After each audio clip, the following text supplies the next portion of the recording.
Hello friends, I am Deepak and welcome to my channel DK Coding Center। तो friends, इस video में हम देखने वाले हैं व्हाट आर द कंपोनेंट्स।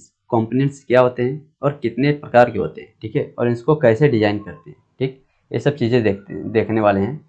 और दूसरी बात, कब कौन सा कंपोनेंट यूज करना है ये भी देखने वाले हैं। तो वीडियो टॉपिक बहुत सिंपल है लेकिन बहुत ही इंपॉर्टेंट है, आपको ये चीज़ें पता होनी चाहिए इंटरव्यू में, ठीक है। तो चलिए शुरू करते हैं।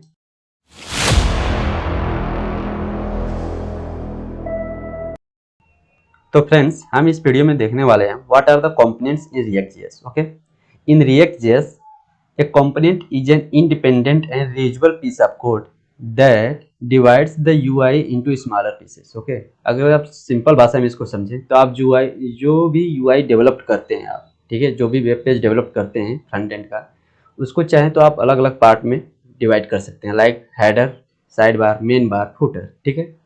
और इन्हीं सबको अलग अलग आप अगर डिजाइन भी कर सकते हैं।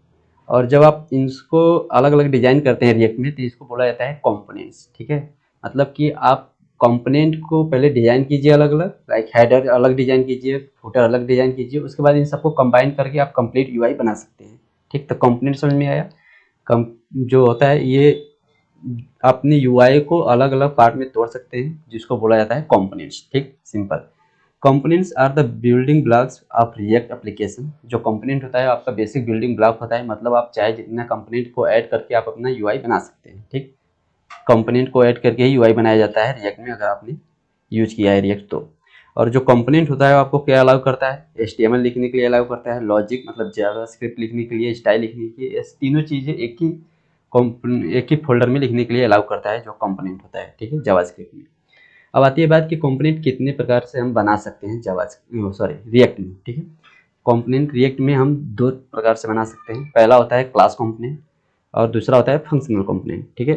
जो क्लास कंपोनेंट होता है उसमें ES6 क्लासेस को यूज करते हैं हम, जो कि एक्सटेंड होता है रिएक्ट डॉट कंपोनेंट क्लास से, ठीक है, ताकि हम, और उसके बाद हम रेंडर मेथड यूज करते हैं। रेंडर मेथड आपका रिएक्ट डॉट कंपोनेंट क्लास से ही आता है, ठीक। दूसरा होता है फंक्शनल कंपोनेंट। फंक्शनल कंपोनेंट भी सिंपल जावास्क्रिप्ट फंक्शन होता है, ठीक है, जो कि आपका एक्सेप्ट करता है props as an input and return करता है रिएक्ट एलिमेंट, ठीक है। इसको कोडिंग में देखेंगे तो ज़्यादा समझ में आएगा, ठीक। तो आते हैं अपना कोडिंग के पार्ट पे, ठीक है। ये हमारा कोडिंग का पार्ट है। तो ये है हमारा कोडिंग। अब इसमें हम कंपोनेंट वाले फोल्डर में चलते हैं, दो फाइल बनाते हैं, लाइक component1.js, ओके, एंड दूसरी फाइल बनाते हैं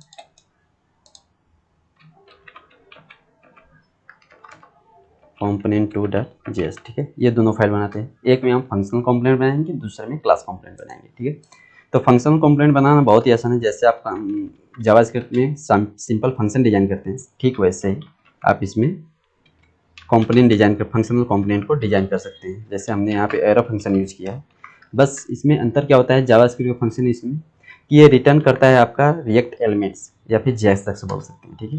ये क्या रिटर्न करेगा, JSX रिटर्न करेगा यहाँ पे डी। और यहाँ पे आप लिख सकते हैं, लाइक इसको बता देते हैं कि ये फंक्शनल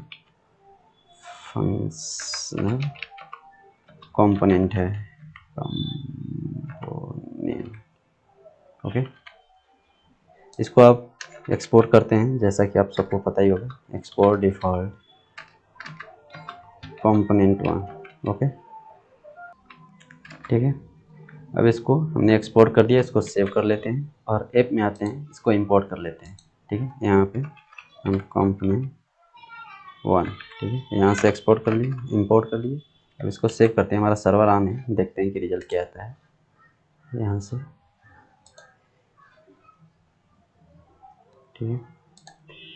थोड़ा टाइम ले रहा है ये, या तो हमारा रिजल्ट आ गया, फंक्शनल कंपोनेंट यहाँ लिख के आ रहा है, ठीक है। अगर हम इसमें चेंज कर दें, इसको लिख देते हैं H1, लाइक H1 टैग का यूज करते हैं ताकि थोड़ा सा बोल्ड दिखे। इसको सेव करते हैं, ये फंक्शनल कंपोनेंट, ठीक। इस तरह से आप क्लास कंपोनेंट डिजाइन करते हैं। देखिए इसमें क्या अंतर है। अगर आपको क्लास कंपोनेंट बनाना है, ठीक है, तो उसके लिए सबसे पहले आपको रिएक्ट को इंपोर्ट करना पड़ेगा, इंपोर्ट रिएक्ट, क्योंकि उसके बिना काम नहीं चलेगा इसमें, ठीक है। हमने यहाँ से रिएक्ट को इंपोर्ट कर लिया, उसके बाद आप क्लास का यूज कर सकते हैं, क्लास के बाद फिर जो कंपोनेंट का नाम है वो कंपोनेंट हमारा 2 है, ठीक है। उसके बाद इसको एक्सटेंड करना पड़ता है। एक्सटेंड क्यों करना पड़ता है मैं बताता हूँ। एक्सटेंड करेंगे आप रिएक्ट में, रिएक्ट फ्रेमवर्क में जो है आपका एक मेथड होता है, एक क्लास है कंपोनेंट नाम की, ठीक है, कंपोनेंट, ठीक। इसका क्यों यूज करते हैं, क्योंकि रेंडर मेथड इस क्लास के अंदर आता है, ठीक है। रेंडर मेथड हम क्लास कंपोनेंट में हम रेंडर मेथड का यूज करते हैं, और रेंडर मेथड आपके कंपोनेंट क्लास के अंदर आता है जो कि प्री डिफाइंड है, ठीक है। इसीलिए हमको यहाँ पे एक्सटेंड करना पड़ता है अपने क्लास को, ठीक। अब हम रेंडर मेथड का यूज कर सकते हैं, और रेंडर मेथड आपका रिटर्न करेगा रिएक्ट एलिमेंट को, जैसे कि फंक्शनल कंपोनेंट में रिटर्न कर रहे थे, ठीक। यहाँ से हम यहाँ पे लिख सकते हैं, h1 टैग यूज कर लेते हैं, class component, okay, class component, ठीक। इसको भी एक्सपोर्ट करना पड़ेगा जैसे उसको किए थे, एक्सपोर्ट डिफॉल्ट कंपोनेंट 2, ओके, ठीक। अब इसको भी सेव कर लेते हैं और यहाँ पे इंपोर्ट करते हैं, देखते हैं कंपोनेंट 2 आ रहा है यहाँ पे इंपोर्ट भी हो गया। इसको भी सेव कर लेते हैं, देखते हैं, या क्लास कंपोनेंट भी लिख के आ गया, ठीक। तो इन दोनों में अंतर क्या है समझ में आ रहा है। इसके लिए सबसे पहले तो आपको रिएक्ट को इंपोर्ट नहीं करना पड़ रहा है फंक्शनल कंपोनेंट के लिए, आप सिंपल एक फंक्शन डिजाइन कर रहे हैं, उसको एक्सपोर्ट कर दे रहे हैं, वो आपका कंपोनेंट बन जा रहा है। लेकिन जब आप क्लास कंपोनेंट यूज करेंगे तो उसके लिए आपको रिएक्ट फ्रेमवर्क का यूज करना पड़ेगा, उसको एक्सटेंड करना पड़ता है, कंपोनेंट का रेंडर मेथड का यूज करना पड़ता है, एक्सेट्रा एक्सेट्रा, जिसकी वजह से क्लास कंपोनेंट बहुत ज़्यादा आपका कॉम्प्लेक्स हो जाता है, ठीक। अब बात आती है कि हमें कौन सा कंपोनेंट यूज करना चाहिए अपने वेब डेवलपमेंट के लिए, ठीक है, या फिर आजकल लोग कौन सा ज़्यादा कंपोनेंट को यूज कर रहे हैं, ठीक है। तो इसके लिए देखते हैं हमारा जो सिंपली जब से रिएक्ट 16.8 का अपडेट नहीं आया था, उससे पहले लोग क्या करते थे कि अगर उनको अपने कंपोनेंट में state and life cycle method का यूज करना पड़ता था तो वो क्लास कंपोनेंट का यूज करते थे, क्योंकि फंक्शनल कंपोनेंट में ये फैसिलिटी थी ही नहीं। उसमें स्टेट कैसे चेंज होगा इसका कोई मतलब मेथड नहीं था स्टेट को चेंज करने के लिए, ना ही कोई लाइफ साइकिल मेथड था फंक्शनल कंपोनेंट के लिए, ठीक है। सिर्फ क्लास कंपोनेंट के लिए ही ये अवेलेबल था, ठीक है। तो इसकी वजह से हमें क्लास कंपोनेंट बार बार यूज करना पड़ता था। फंक्शनल कंपोनेंट कोई स्टैटिक चीज़ के लिए यूज होती थी, लाइक अगर उसमें आपका स्टेट नहीं यूज हो रहा है तो आप फंक्शनल कंपोनेंट यूज कर सकते थे। लेकिन जब से रिएक्ट 16.8 का वर्जन आया है, उसके बाद जो अपडेट आई है और हुक्स हमारा जब से इंट्रोड्यूस हुआ है, तब से हम फंक्शनल कंपोनेंट को ज़्यादा यूज करते हैं। क्यों यूज करते हैं, क्योंकि ये हमारे कंपोनेंट के जो स्टेट का मैनेजमेंट है उसको बहुत आसान कर देता है, ठीक। जैसे कि आपका क्लास कंपोनेंट में जो भी लाइफ साइकिल मेथड यूज करना पड़ता है, like component did mount, component will unmount, ये सब चीज़ें ये काफ़ी ज़्यादा कॉम्प्लेक्स कर देती हैं, और सेट स्टेट फंक्शन भी हमारा जो कोड है उसको भी कॉम्प्लेक्स करता है। और तीसरी सबसे बड़ी प्रॉब्लम आती है दिस कीवर्ड, आपको हमेशा दिस कीवर्ड का यूज करना पड़ता था क्लास कंपोनेंट में, जबकि फंक्शनल कंपोनेंट में आप हुक्स का यूज कीजिए, बहुत आसानी से चीज़ें हो जाती है, ठीक है, लाइक। लेकिन इसके बाद हमारे पास एक क्वेश्चन आता है कि तो इसका मतलब हम क्लास कंपोनेंट का यूज क्यों करें, अगर फिर भी हमारे रिएक्ट में अवेलेबल क्यों है क्लास कंपोनेंट, अगर हम सब कुछ फंक्शनल कंपोनेंट से ही कर सकते हैं और क्लास कंपोनेंट से कहीं ज़्यादा ईजी है, तो क्यों हम क्लास कंपोनेंट का यूज करेंगे और कब करेंगे।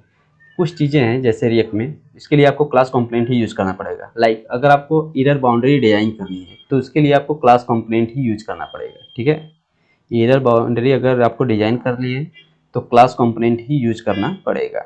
दूसरी बात, if the component need state and life cycle method then you need to use class component, ये अब कोई जरूरी नहीं रह गया है, हाँ? ये दूसरी लाइन जो कह रहा है ये कोई जरूरी नहीं है, जब से हुक्स आया है आप फंक्शनल कंपोनेंट में भी ये चीज़ कर सकते हैं, लेकिन अगर आपको एरर बाउंड्री बनाना है तो क्लास कंपोनेंट आपको यूज करना पड़ेगा, ठीक है। ये कुछ चीज़ें हैं जो कि क्लास कंपोनेंट को थोड़ा सा इम्पॉर्टेंट बनाती हैं, इसलिए अभी तक ये चल रहा है, ठीक।